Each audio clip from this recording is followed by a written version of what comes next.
What instructions did God give Israel before their conquest of Canaan? This is the question that we seek to answer today as we continue our verse-by-verse study of the book of Numbers on Walking Through the Bible.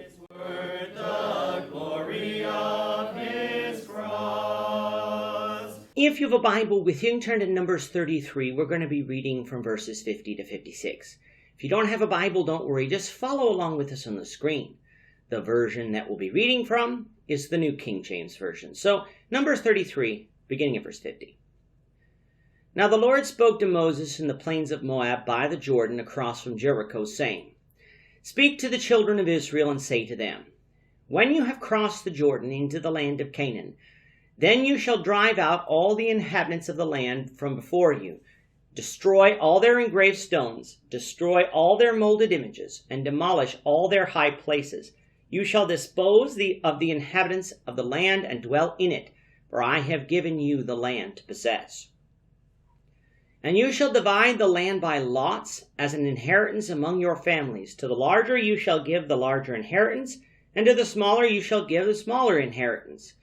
There everyone's inheritance shall be whatever falls to him by lot. You shall inherit according to the tribes of your fathers. But if you do not drive out the inhabitants of the land from before you, then it shall be that those whom you let remain shall be irritants in your eyes and thorns in your sides, and they shall harass you in the land where you dwell. Moreover, it shall be that I will do to you as I thought to do to them. Moses has now completed giving Israel a short history of their journey from Egypt to the plains of Moab.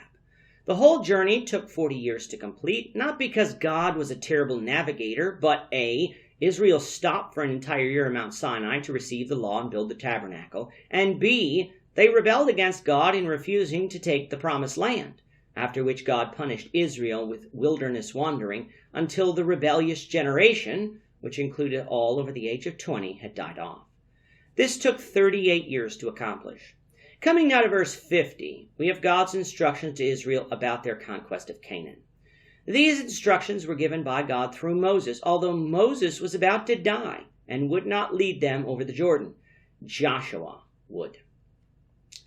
What we find is that God had told Israel that they were to utterly destroy and drive out the inhabitants of the land of Canaan, for God was giving Israel that land.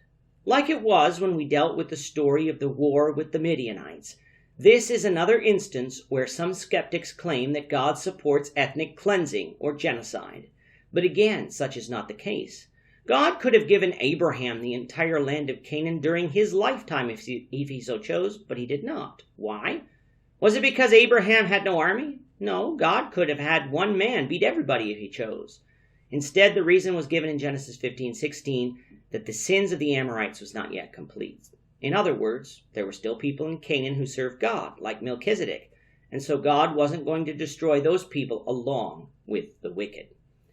God is not a bloodthirsty God, nor is he a God that goes destroying nations simply because he does not like their race or culture. Israel was gaining this land because the Canaanites were worshiping other gods and committing all sorts of other abominable sins. This was not genocide. This was a judgment for sin. Now, yes, we may not like that judgment in this case, it being death, but if we think that is bad, just wait until God punishes people for sin in hell.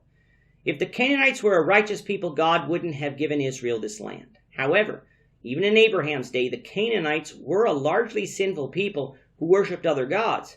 It was only a matter of time until even those who were good would be replaced by generations who did not follow in those righteous people's footsteps. But Israel wasn't just to destroy the peoples of the land.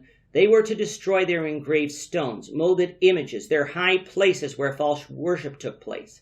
This is so that Israel wouldn't go into the land, replace the people, but then carry on with the same idolatry of the Canaanites. Following this conquest, Israel was to divide up the land by lot, just as was described earlier on in Numbers, with larger tribes receiving more land and smaller tribes receiving less land. Verses 55 and 56 conclude this chapter with a warning, though. God's command was to destroy all the peoples of the land with their idols. But should they disobey this command and let some of these people live, God would allow that to happen. However, those people who lived would become irritants to Israel, thorns in their side, in that they would lead Israel down the road to sin and would harass them in the land that they dwelt in. And if that wasn't bad enough, when the sin of Israel became intolerable for God, they would be dispossessed of their land, just as the Canaanites were. Like we said earlier, God would judge even his chosen people for sin in the same way that he judged the Canaanites. This was not a prophecy of what was to come. In other words, it was not guaranteed, but it served as a warning of what would happen if Israel disobeyed God's commands concerning the conquest of Canaan. And any students of the Old Testament know Israel disobeyed God's command and let some of the people live. And things turned out just as God said they would. What will be the borders of Israel? We'll find that out in chapter 34. With that, our time is up for today. The Lord willing, we hope you'll join us for tomorrow's discussion of Numbers 34, verses 1 to 15, as we continue our walk through the Bible, one verse at a time. Thank you for watching today's episode. We hope that you found it edifying and ask that you not only subscribe to our channel and podcast, but that you like and share this episode among your friends, so that the saving gospel of Jesus Christ can go out to the whole world.